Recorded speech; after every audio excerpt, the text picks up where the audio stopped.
'Twas noontide of summer and mid-time of night, and stars in their orbits shone pale through the light of the brighter cold moon. Mid-planets her slaves, herself in the heavens, her beam on the waves. Greetings, Poe fans, and welcome back to one of our degree episodes. It's the last degree of season 4. Woohoo! And Jeannie, Where we go? what are we talking about today? Well, of course, on the last one, we always have to go places.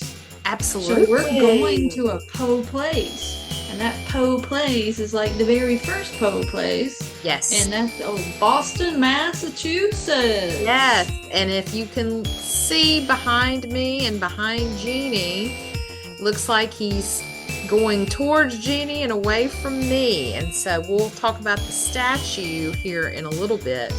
But Jeannie, let's first talk about good old Boston, Massachusetts, just from the beginning. Yeah, do the little guideline of Massachusetts itself. Now, it technically was the third colony Okay. of the British. It was Roanoke, of course, was first, Okay. then Jamestown. Now, Massachusetts was supposed to be actually part of Virginia, I think but I they read got that. lost. Yes. Mm-hmm. And I always made the joke to my kids that they must have been following Christopher Columbus's compass, um, because it's a little too. You got Virginia down here, you got Massachusetts up here, so it's like, yeah, you just missed it by that much. Exactly. Um, but yeah, it was where the Mayflower first landed, Mm-hmm. and it started that way where they started their own colony, basically under the Virginia colony Mm. guidelines, and then they got their own charter. Yeah. Then it started growing because then you had the Puritans come in. Right. So it took a quite a few years before the area of Boston that everybody knows now Mm-hmm. kind of started growing. Yeah. But it was one of the most populous areas because it became even more popular than Jamestown. Yeah. And I could see that based on what Mhm. the landscape had to offer at the time. And I think Yeah. Massachusetts became an actual state in 1788 is what I read. Yeah, it was I can't remember exactly, was it the third or the fifth? Because Delaware was the first state. Mm-hmm. I think we And had I know a trivia Massachusetts was question right in about there. this. Yeah, I always got those because, it was one of the first nine Mm-hmm. to, ratify the Articles of Confederation, which led into the Constitution. Right, right. So Yeah, because it's, yeah, you just keep going and I'll look it yeah. up. So yeah, I looked up the date of when it became a state. It was in February of 1788. But Boston, the actual city, was established in Mhm. 1630. And so just, obviously was just a colony at that time.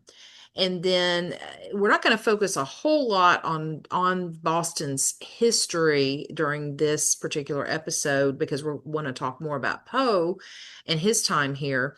But things that you've probably heard in your studies around probably in fifth grade or so, somewhere around that.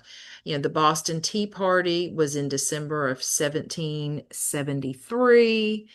And then Mhm. Boston also saw some other fighting during the American Revolution. You had continuing into that, Battle of Breed's Hill in 1775 and the Siege of Boston in 1776. So during the American Revolution, there was fighting around there. And so that was really the only history I looked up, Jeannie. Just kind of just some basic things just to give people some context if you didn't already know. Yeah, and the cute thing about Massachusetts, because by the way, it was the sixth state. Okay. So Oh, good. I was off about three. Yeah. But Not bad. yeah, Not bad. no, it was, and what's so funny, it was February. I love it because it was February when it became a state. Yeah. Um, and but Massachusetts had its whole world of culture Yeah. before it ever became an established state Yeah. or territory or anything like that. Hmm. Because Boston, eh, it grew because of the Puritan population. Absolutely. Hmm. And the Puritans and the Pilgrims, they, coincided and grew together. And this is what's so interesting that one of the reasons it became one of the popular stop off points rather than down in Jamestown in that area Hmm. is it was quicker to get from Right. England to Boston. Hmm. So whoever was the captain of the Mayflower that made the wrong turn Yeah.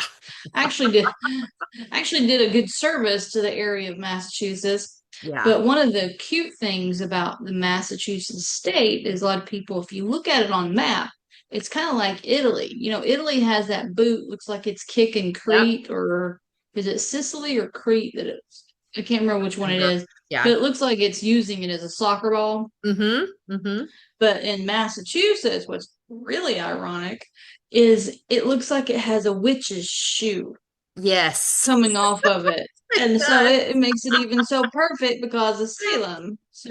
So, Oh, I know. It's really fun. but yeah, and the background of an area is kind of cool. And then one of the things, and Carmen and I were talking about this, is that Poe had a love-hate relationship with Massachusetts, and Massachusetts had a love-hate relationship with him. So, Yes. Oh, yeah. And we're going to get into that once we kind of talk about his parents and how they got to Boston and mhm. all of those things.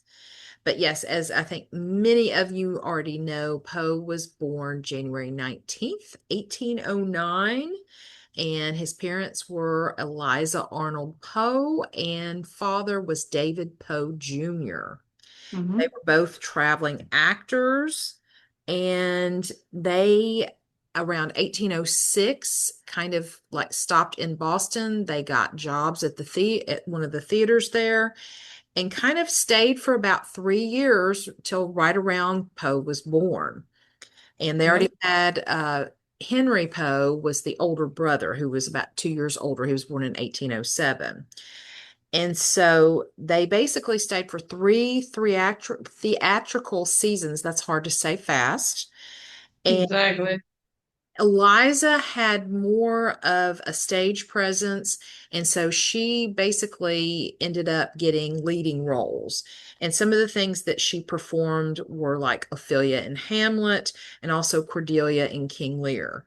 David was more of the supporting actor. I guess, his style of acting or I'm trying to basically he wasn't as good as Eliza. I was trying to be very nice. Yeah, his talent was not as noticeable Lucrative, as yeah. Eliza. And so some of the roles that he played was Laertes in Hamlet and Malcolm in Macbeth. I couldn't read my handwriting. So, but they made a living and traveled when they had to find work. And so Hmm. basically a few months after Edgar was born, they actually left Boston and went to New York. But unfortunately, something happened to David and he disappeared.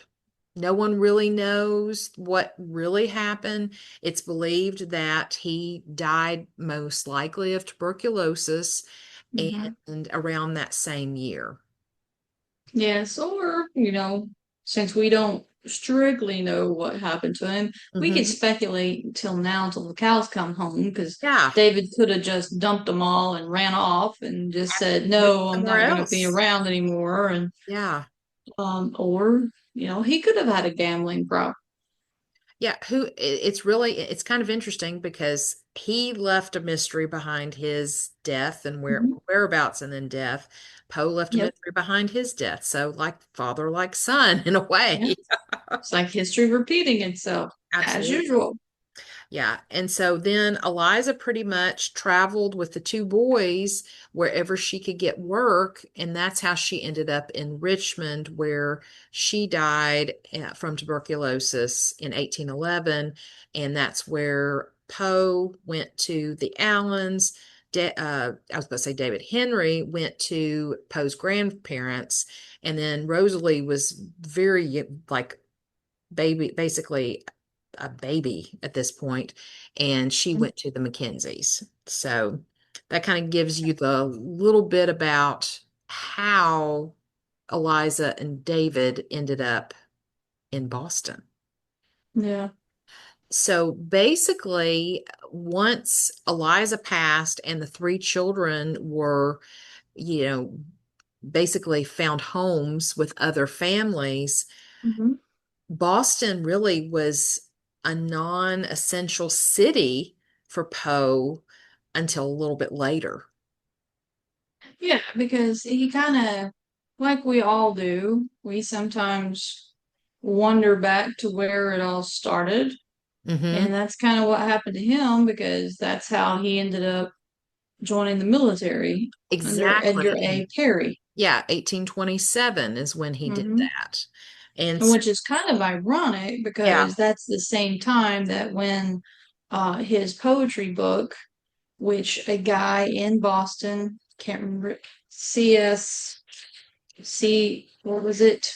Hold on, let me get his name so I'll okay. get it right. Was it It was Lowell? Was it Lowell? it was F.S. Calvin F.S. Thomas, and That's you right. had a C in Yes. there. Yeah. Calvin F.S. Thomas, who published Poe's first book, Tamerlane and Other Poems, in 1827. Yes. Hmm. So that was kind of ironic because that's how he ended up, joining the military Right. and all that. So it was kind of interesting. Yeah, and when Poe decided to join the army, they basically placed him in the 1st Artillery Regiment and assigned him stationed at Fort Independence right in Boston.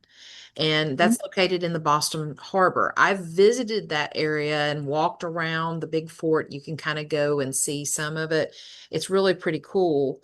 And there is a kind of legend, there's a story, rumor, whatever you want to say, that some soldier, like years before, was not liked by some of the other guys, and so Mhm. they bricked him up behind a wall.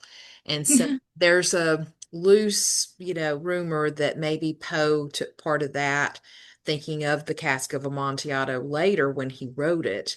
And so, you kind of, the romantic in me wants to believe he did use some of that, and maybe he did, maybe he didn't. Well, it makes sense because we always write about what we know, because that's the one thing anybody Yeah, that's ever taught writing tells everybody, write what you know. exactly. So it's really kind of a cool thing to think about. Yep.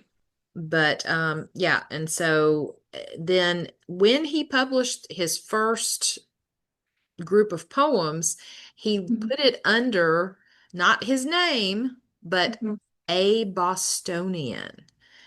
Yeah. So you kind of, with it being published in Boston, I think he did that because anybody that was in Boston would be like, "Ooh, I wonder who this is," creating a little mystery around who the author might have been.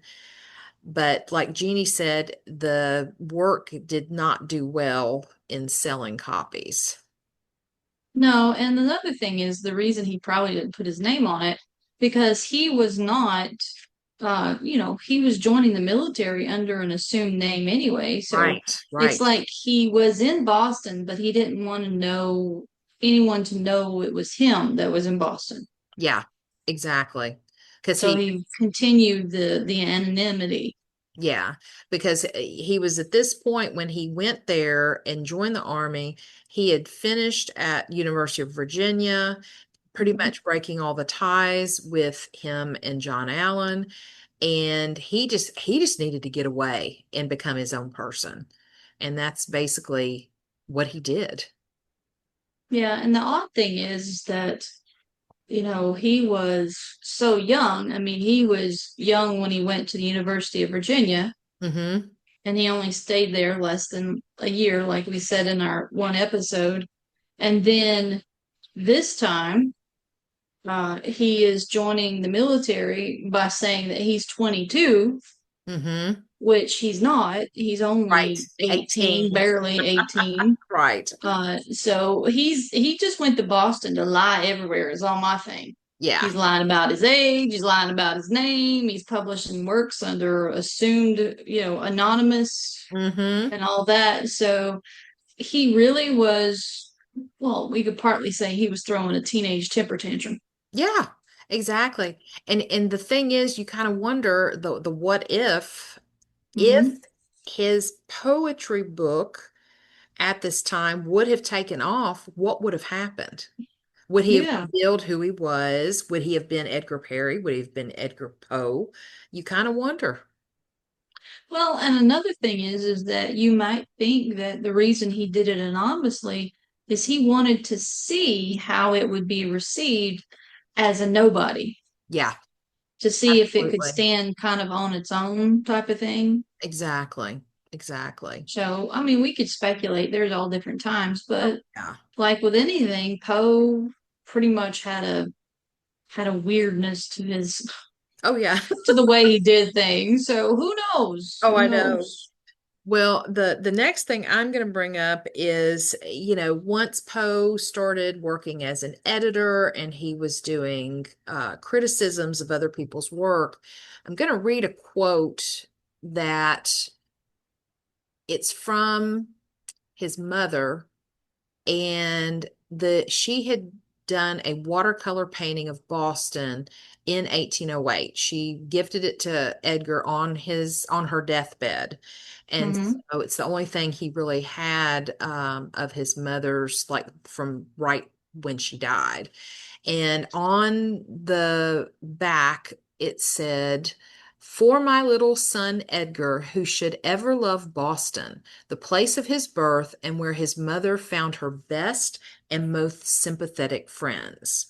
Now, I read that first because he did not find sympathetic friends like his mother. No.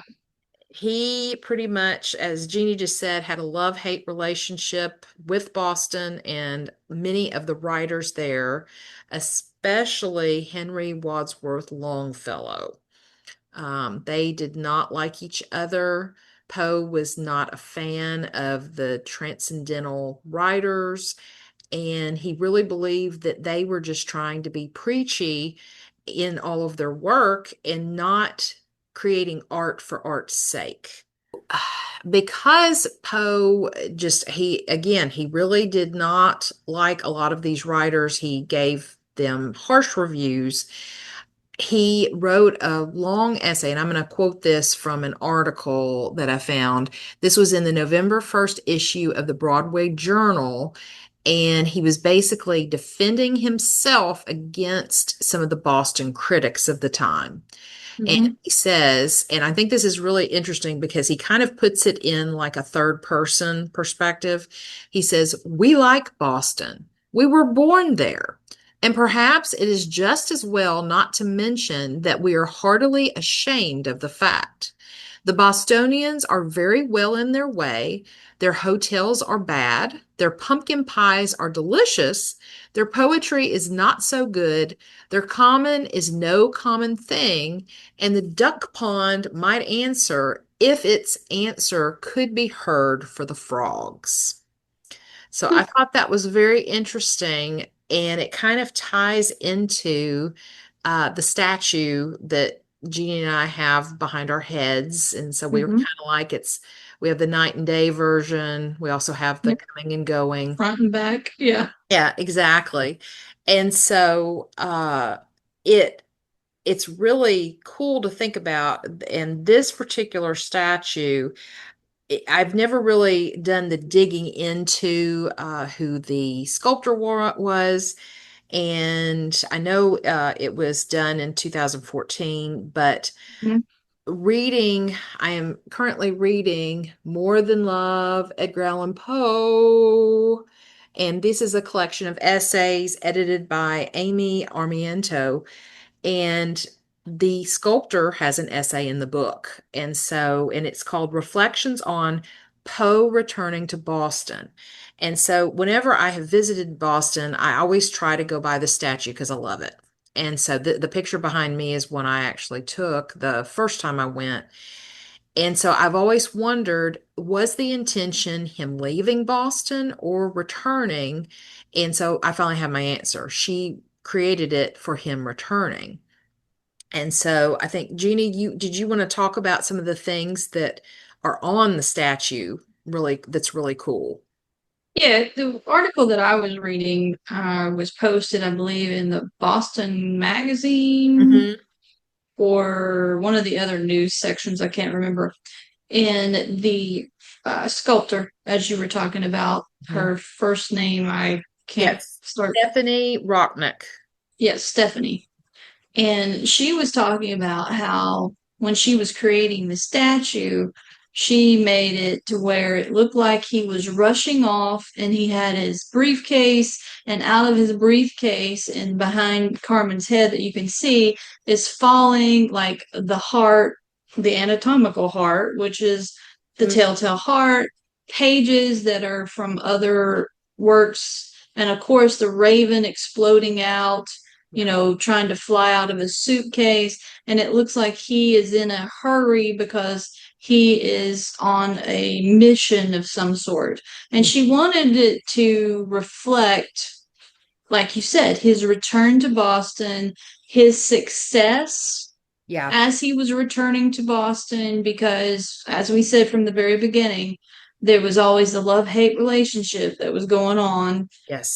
But it was still his home. I mean, it was where he was born and, all this wonderful stuff. It's kind of his first place that he became an individual when he, came in under a different name and all that kind of stuff. So, but I like it because it looks like he's determined, because now he's success. He's coming home to prove to everyone that he made it. Yeah. So that's the one thing about that grabs my attention with the statue. It shows that even though he is successful, he still is a harried writer who, has everything coming out, how you're rushing off to places, but still it portrays the Poe that we know, Absolutely. the tortured writer, the man who was always on the move to try to find something, but no one ever knew truly what he was searching for. Yeah, absolutely. And looking at it from Jeannie's side, from the front, to Poe's left shoulder is Boston Common. And so it's got the frog pond, and they've even got some cute little sculptures of frogs, around it, Mhm. things. And Stephanie put the statue facing this way, so the frog pondians are behind him, and that's what Poe liked to call them, the Mhm. the Boston writers and things.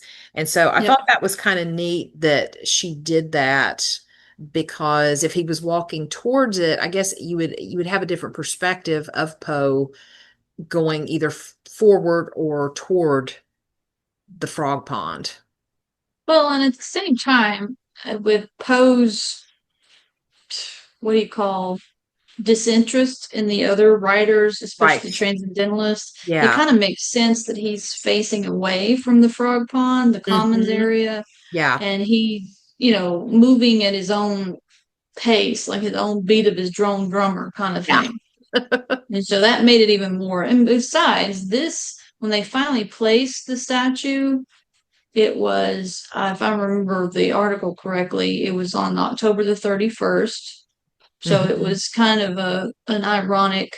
and made to memorialize because of Halloween, his, horror. And Yeah. then also the Boston Public Library, not long after that, put their own bust of Edgar Allan Poe in the library to honor him. Yes, I've seen it. It's neat. Yeah, Yes. So, absolutely. Absolutely. yeah, it's kind of neat that the Boston people are now paying homage to someone that honestly didn't really like them very much. Right, right. But he was born there. They Yeah, should. I mean, he was a true Bostonian. exactly. And his fame far outreaches Longfellow and some of the Hmm. other ones. And so, so what's really cool is that on like even further down from where the back of the spilling out, like where the heart is at the bottom, there's Hmm. other looks like pages like following him, like a trail. You Hmm. just can't see it from the picture. And so she nicely put those in her essay. And so just I'm going to just kind of briefly share what they all are. Okay. Or she has one that it's a quote from the Telltale Heart. The villains I shriek, dissemble no more. I admit the deed, tear up the planks. Here, here is the beating of his hideous heart. So all of the pages are related to things that are on the statue and also things that he wrote while he wore, like it was something about Boston, or Hmm. or things like I said to the statue. And then the second page is a quote from A Dream Within a Dream, and it was published in a Boston newspaper on March 31st, 1849. And then the next one is, let's see, it's something that it was the quote that I just said when he came and he wrote about how awful Boston was except for the pumpkin pie. Yeah, that makes sense. Yeah, and I that was in mean, the Broadway Journal, November 1st, 1845. The cool. Yeah, the fourth one, he let's see, he has a quote. This is from Tamerlane. So they had a which obviously I think is the best one to pull from because of the Hmm. title of his poetry collection. And then the fifth one comes from the poem Sonnet to My Mother, which was Hmm. published first in The Flag of Our Union on July 7th, 1849. And then the last one, number six, is a quote from Hop Frog, which also was published in that same The Flag of Our Union on March 7th, 1849. So I had never known all of these things because I didn't do my research before. But now knowing what all of the papers and why they chose what they chose makes perfect sense now. So I thought Yeah. that was really cool. Yeah. And I love how she sculpted this because to me, this is the perfect just embodiment of Edgar Allan Poe Yes. for any fan. Mm-hmm. So I like it and I'm glad she did it. And I'm glad they chose her because I think it was between her and three other sculptors. And she Yeah. finally got the choice. So that Yeah. was good. And the placement's really nice because it's very close Hmm. to where he was born and everything. And so, pretty much one of the last times he went to Boston was October 16th, 1845. The Boston Lyceum had invited him to do a reading. So the plan was he was just going to get up, recite the Raven or read the Raven, and he basically gave a little, like a short little talk first, and then he read the poem Alaroth, which is one of his earlier poems, and then did the Raven at the end. But because people did not like Alaroth, the Raven did not get the applause that he Well, should have, because they were kind well, of bored, I that's think. well, that's the problem. If you choose something that and you don't get a reaction, just like we always talk about being teachers, Yeah. you present something and then you like feel flat because it's like boom, and Mm-hmm. you try to introduce something else, you've already lost your audience. So, Oh, absolutely. and that was the Absolutely. bad thing about it because they missed the good stuff. and what could have happened if he had introduced Raven first. Oh, I know. And yeah, if he had just stuck with the script, but I think he just kind of took his own license and did what he wanted. Well, that's Poe for you right there, Yeah. So, because he was tired of being told what to do. oh yeah, absolutely. So pretty much Poe stayed away from Boston for the most part for most of his life. Just, Mhm. he would go there maybe to do a reading or, things like that. But it was very little that he stayed there. He never lived there except for when he was just a baby for a short time. Yeah. And I mean, it makes sense because one of his teenage rebellion, where else did he go but to Boston? Yeah. Because that was the one place he pretty much felt, I'd probably say, the most anger. Yeah, absolutely. So why not go there? Oh, I know. So, Jeannie, did you find any other tidbits about Poe's time in Boston? No, just some nice little the map, the walking tour they have put Mhm. together that you Yeah. can do is really great because it has all the places and gives you a little information about each place, like the streets and where you can find it. Like they have where his first house, but it's now a parking lot. Yes, yes. And then it gives information about the wharf where it says that Eliza and her mother landed there in 1796 when she was 9. Nice. Okay. So it's got some nice little interesting things, Hmm. but I don't want to go over all of it because what's the use of that? People need to go to Boston to find it on their own. Absolutely. And find all the Yes. little nuggets of Poe. And we'll Yeah. definitely share all these resources out like we always do Hmm. in the Exactly. But information section. yeah, but no, that's pretty much it's short, sweet, and to the point with Poe, and Yeah. it's like 100, 200 years later is when they started paying homage to him, whereas always beforehand he was fighting the Transcendentalists. Yeah, exactly. He didn't like them, and they didn't like him, so We should call it the Poe Literary War of 18 whatever. 27. Yeah, Yeah. the Transcendentalist War of 1827. There you go. I like that. I like that. Yeah, but it's a great place now, and you can find some wonderful statues like this one and other homage sorts towards Poe that make it even better. Absolutely. Well, I guess on that note, We we are are Poe out. out. Thy soul shall find itself alone, mid dark thoughts of the grey tombstone, not one of all the crowd to pry into thine hour of secrecy. Be silent in thy solitude, which is not loneliness, for then the spirits of the dead who stood in life before thee are again in death around thee, and their will shall their o'ershadow thee. Be still.